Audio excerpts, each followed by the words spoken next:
Boy va kambag'al. Bir zamonda bir shaharda juda boy bir savdogar yashar edi. Uning katta hovlisi, qator do'konlari, omborlari va sanoqsiz tillolari bor edi. Ammo shu boyliklarga qaramay, uning qalbida hech qachon xotirjamlik yo'q edi.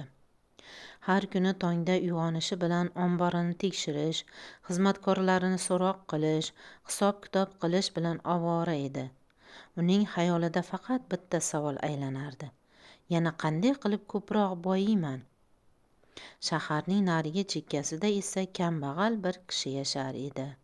Uning uyi sodda, kiyimi oddiy, ro'zg'ori zo'rg'a o'tar edi. Ammo u har tongda: "Ey Robbim, bergan ne'matlaringga shukr" deb kunni boshlardi. U kundalik mehnat qilib topganiga rozi bo'lar, kechqurun oilasi bilan bir kosa ovqatni shukr qilib yer edi. Yuzida esa doim tabassum bo'lardi. Bir kuni boy savdogar shaharni aylanib yurarkan, ko'zi o'sha kambag'alga tushdi. Kambag'al bir burchakda bolalari bilan kulcha nonni yeyotgan edi. Ularning yuzida g'am tashvishdan asar ham yo'q edi. Boy hayron bo'ldi. Bu odamning hech narsasi yo'q. Nega u mendan ko'ra baxtlidek ko'rinadi, deb o'yladi u. Shu kecha boy uxlay olmadi. Yuragida g'alati bezovtalik paydo bo'ldi. Ertasi kuni u kambag'alni chaqirtirdi.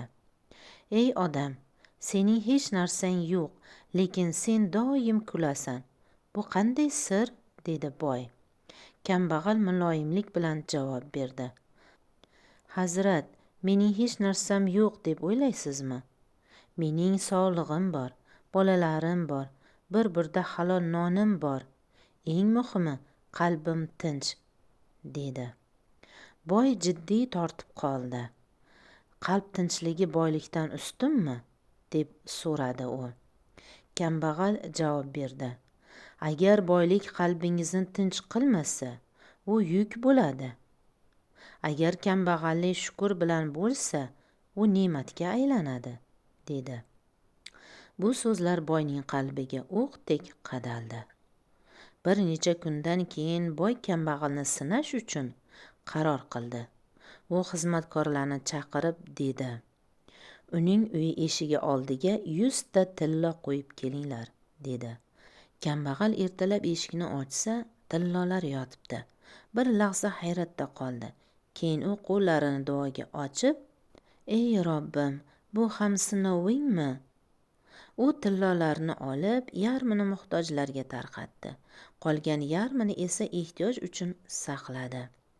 Bir hafta o'tib, boy yana uni chaqirdi. "Nima qilding tillolarni?" dedi. Kambag'al javob berdi. "Robbim berganini va uning bandalariga ulashdim". Boy hayratda qoldi. "Sen boylikdan qo'rqmaysanmi?" dedi. Kambag'al kuldi. "Men boylikdan emas, boylik meni egallab olishidan qo'rqaman".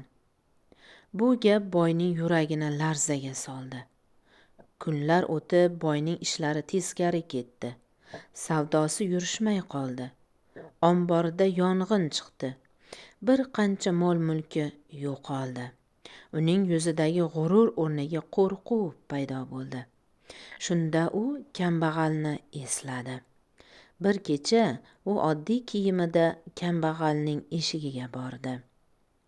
"Men boyligimdan ayrila boshladim. Yuragim qo'rquvga to'ldi. Nima qilay?" dedi u. Kambag'al uni uyiga taklif qildi. Bir kosa issiq choy qo'yib dedi: "Siz boylikka tayangan edingiz. Endi Robbingizga tayaning", dedi. Boyning ko'zidan yosh chiqdi. "Men umrim davomida faqat mol orttiribman.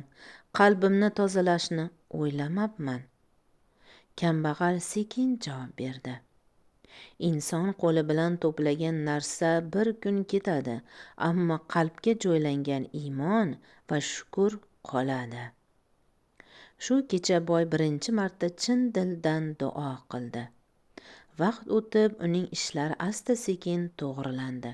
Ammo u avvalgidek boylik ortidan quvmadi. Endi u muhtojlarga yordam berar, sadaqa qilar, qalbini isloh qilishga harakat qilardi.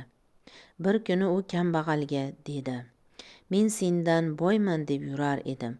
Aslida sen mendan boy ekansan." Kambag'al kuldi. "Yo'q, hozir ikkimiz ham boymiz. Chunki siz qalbingizni topdingiz." Oradan yillar o'tdi. Kambag'al vafot etdi. Butun mahalla uning janozasiga yig'ildi. Hamma uni yaxshi inson sifatida esladi. Boy esa janoza boshida turib shunday dedi: "Bu inson menga haqiqiy boylikni o'rgatdi. Mol emas, qalb boyligi insonni ulug' qiladi." Shu kundan boshlab u boylikni maqsad emas, vosita deb bildi. Boylik qo'lda bo'lsa ne'mat, qalbda bo'lsa kulfat. Kambag'allik shukr bilan bo'lsa boylikdir, boylik g'urur bilan bo'lsa kambag'allikdir. E'tiboringiz uchun rahmat.